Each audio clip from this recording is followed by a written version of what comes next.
This courtroom opens with a dramatic tension, a man facing the fallout of a devastating crash, a plea bargain on the table, and a life-altering decision hanging in the balance.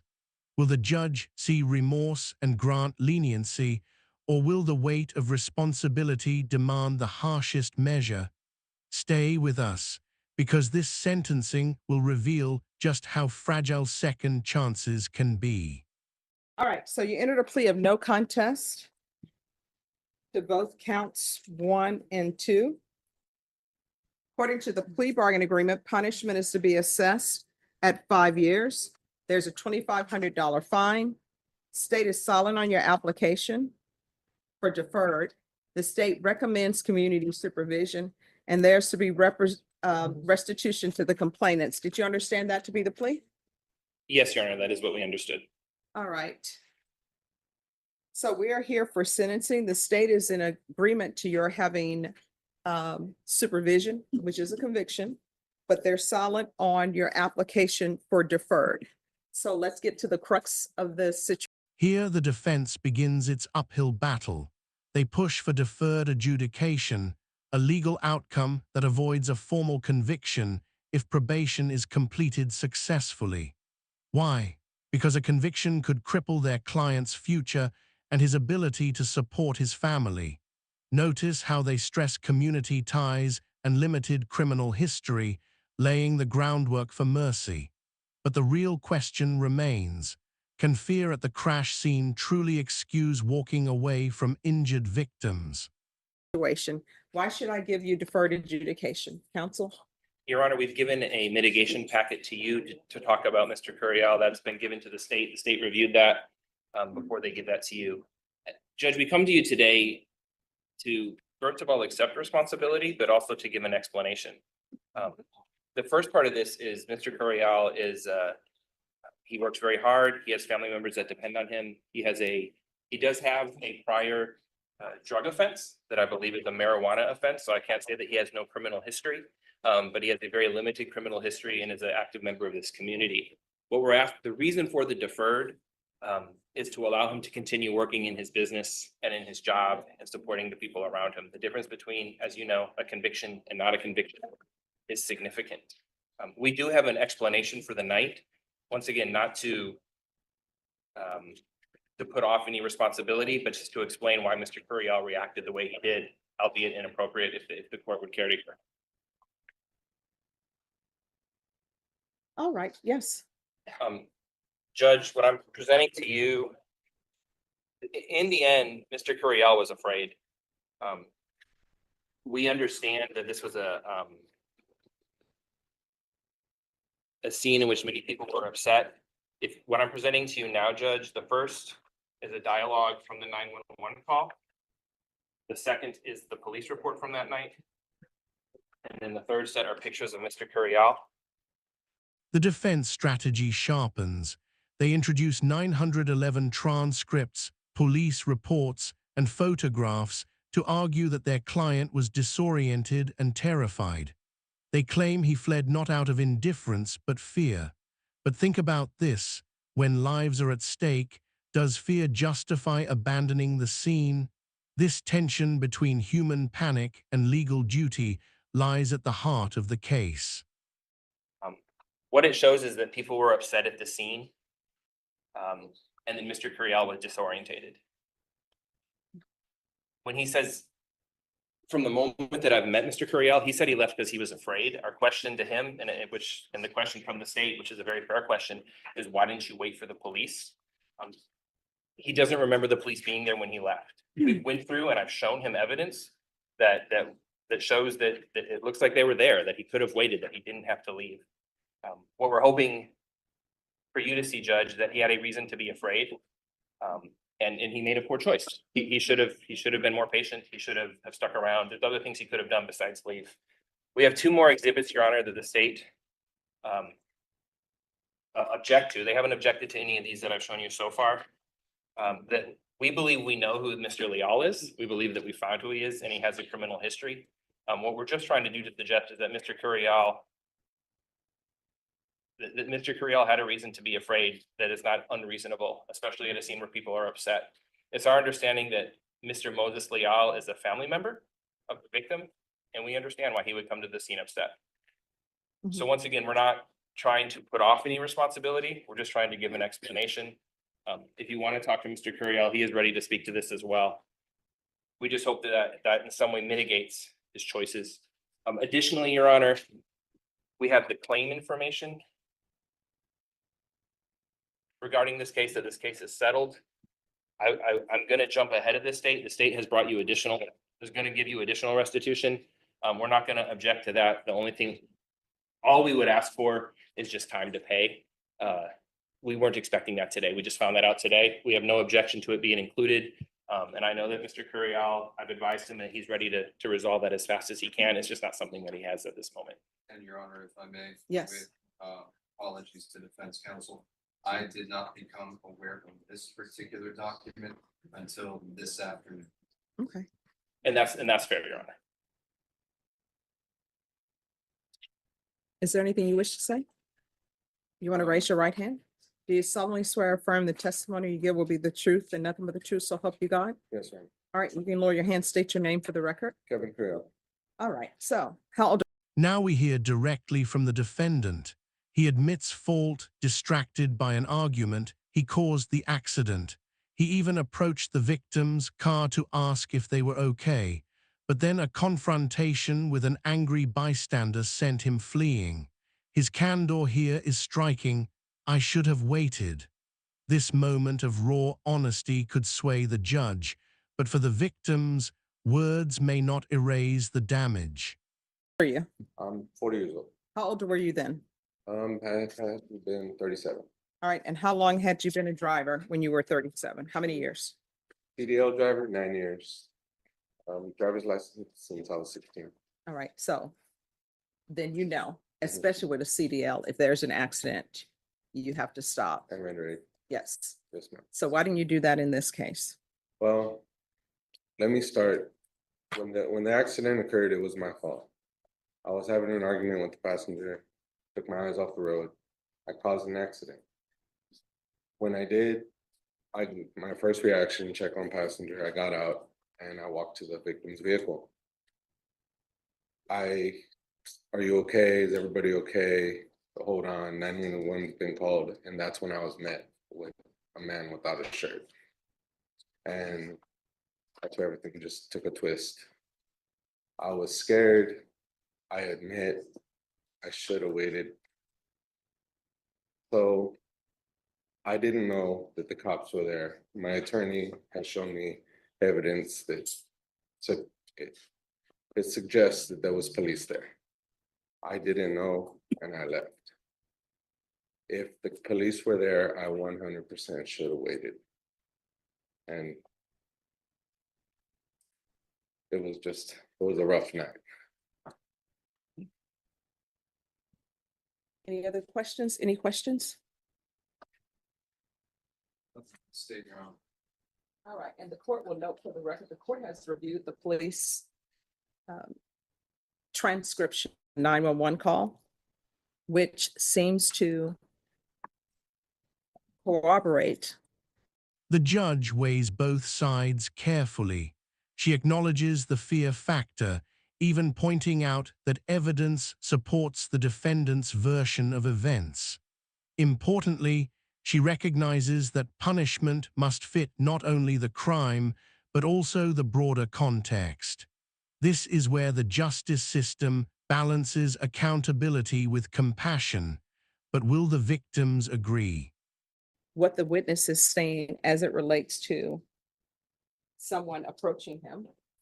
And I want everyone to know I can understand someone approaching someone in anger when there's an accident and your loved one is injured. And by the same token, I understand if someone is being approached in anger at an accident. And from the photos that were admitted to the court to review, the defendant was injured as well. I just don't see what would be justice, I guess, for want of a better term, and giving him a conviction where if he has the deferred adjudication, he is looking at the full range of punishment. So is there anything that I'm missing that would suggest to the court that Mr. Curiel should not have deferred? Nothing from the defense, Your Honor. Here you go. And I'm basing my decision on granting his application based upon the mitigation packet that's been submitted to the court and based upon the stipulations that have been given to the court as well. So with regards to sentencing, this is what the court will do. And counsel, I'm going to return to you the 911 call and the conversations that were recorded and that were transcribed. Thank you, Judge. So counts 1 and counts 2. Do you have a suggestion for length of deferred? And I'm expecting everyone to be reasonable. And do you have any objection, even though the state is silent, do you have any objection? I know they're silent on your application for deferred. I am granting your application for deferred.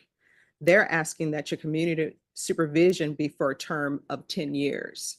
So state, I'm assuming that you are asking for the deferred to be for what length of time? 10 years, Your Honor. All right, so they're asking for 10 years.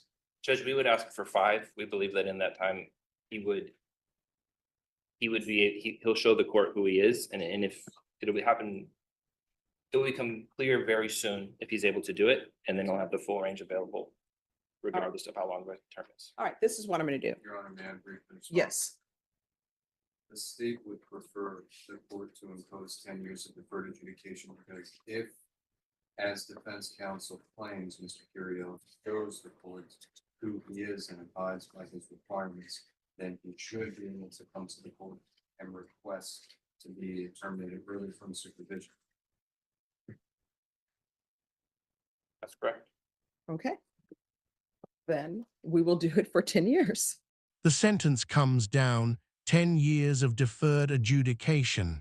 That's a decade of supervision, no convictions if completed, but constant oversight. Fines, community service, and restitution are also imposed. For the defendant, this means freedom with conditions. But listen closely. The victims' voices are about to cut through the legal formalities with something far more powerful, raw human pain. All right. Court is going to sentence you to 10 years deferred adjudication. There's to be regular reporting by Zoom or in person, $2,500 fine, time and money to run concurrent, 200 hours of community service restitution, proof of employment within 30 days. There's to be no employment as a home health care provider or with minors, the defensive driving course. There's to be restitution, if any. All right, we can go off the record. Here's the thing in this court, to be successful on probation, communication is key. If there's an issue, you need to let probation know. If you feel as though they're not addressing it, you can always come back to the court. Do you understand? Yes, Your Honor. Counsel, is there any victim impact? Yes, Your Honor. All right, Ms. Leal? If you could unmute for me, please. Yes, Your Honor, I'm here. All right, Ms. Leal, it's the court's understanding that you would like to have a victim impact statement. Yes, ma'am. The victim's sister speaks, and her words strike like a hammer. She describes not just the crash, but the unbearable silence. The driver never acknowledged them as they cried in pain. Her anger isn't only about broken bones, but about broken dignity. In her eyes, his flight from the scene wasn't just fear, it was abandonment. This is where law meets the human heartache that no sentencing can truly repair. All right, you may proceed. Okay, Oh, hi, I'm my so name sorry. Before you do that, also, there's going to be a restitution hearing. okay. Ms. Ferguson, can I have a 30-day reset for a restitution hearing? March 4th. All right, Ms. Leal, the restitution hearing is going to be March 4th. Whatever documentation you have, be sure to tender that to the state. And you'll be allowed to appear for the restitution hearing by Zoom. No objections, I'm assuming? No objections, Your Honor. All right, you may proceed, Ms. Leal. Hi, my name is Ines Leal.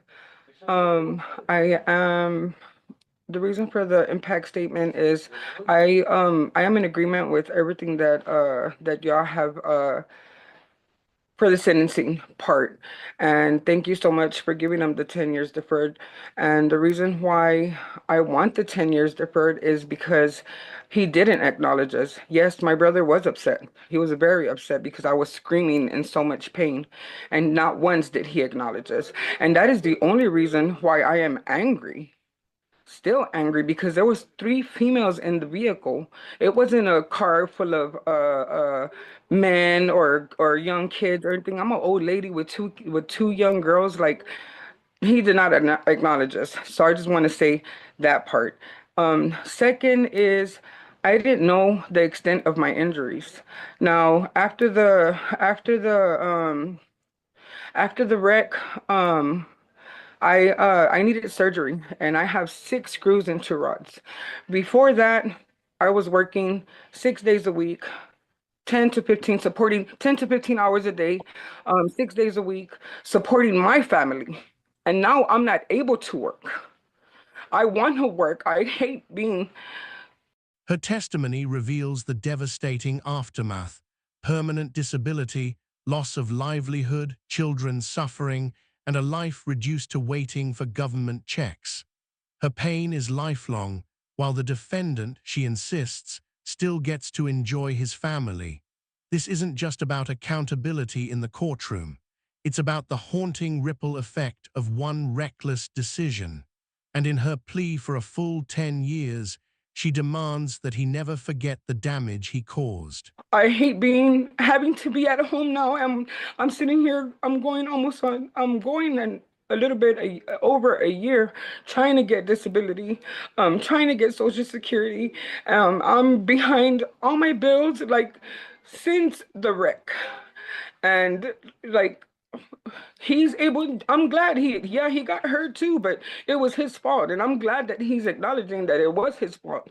Now, the thing is that I'm disabled permanently for the rest of my life, and I'm still young.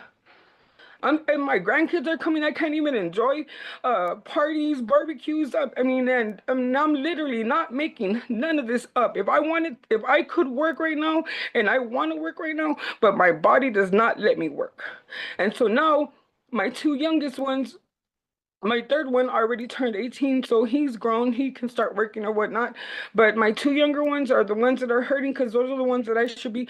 When I was working, I was spoiling my older ones. But now that it's coming, I'm trying to keep this brief.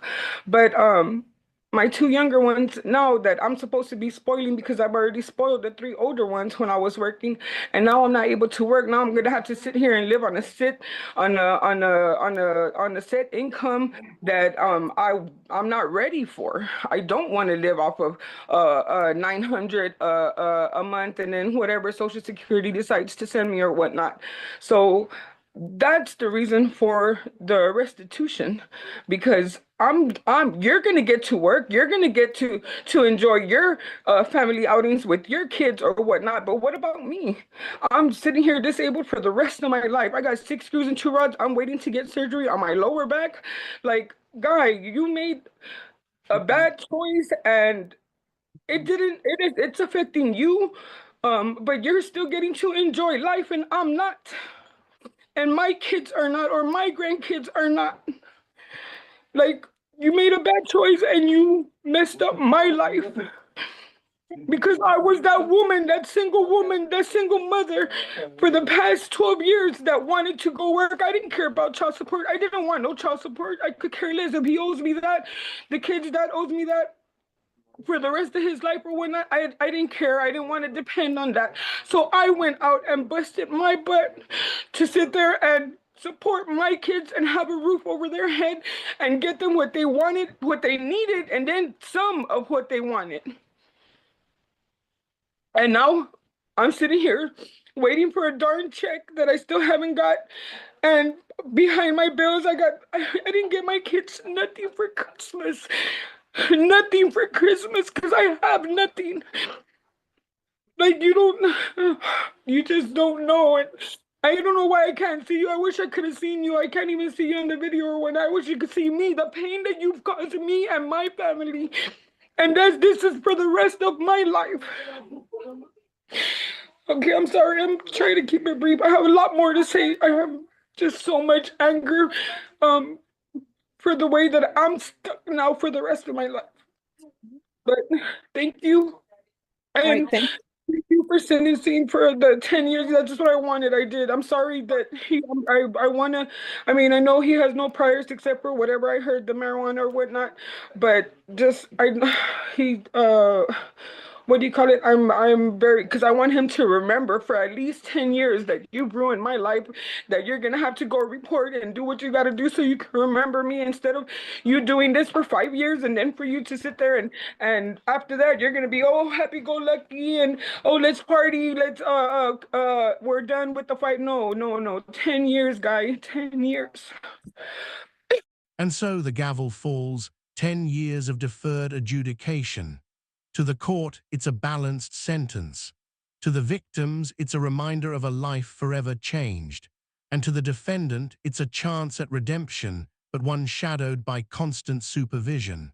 What do you think? Was this justice, mercy, or something in between? If you found this case as shocking as we did, hit that like button, share your thoughts in the comments, and subscribe for more jaw-dropping courtroom breakdowns.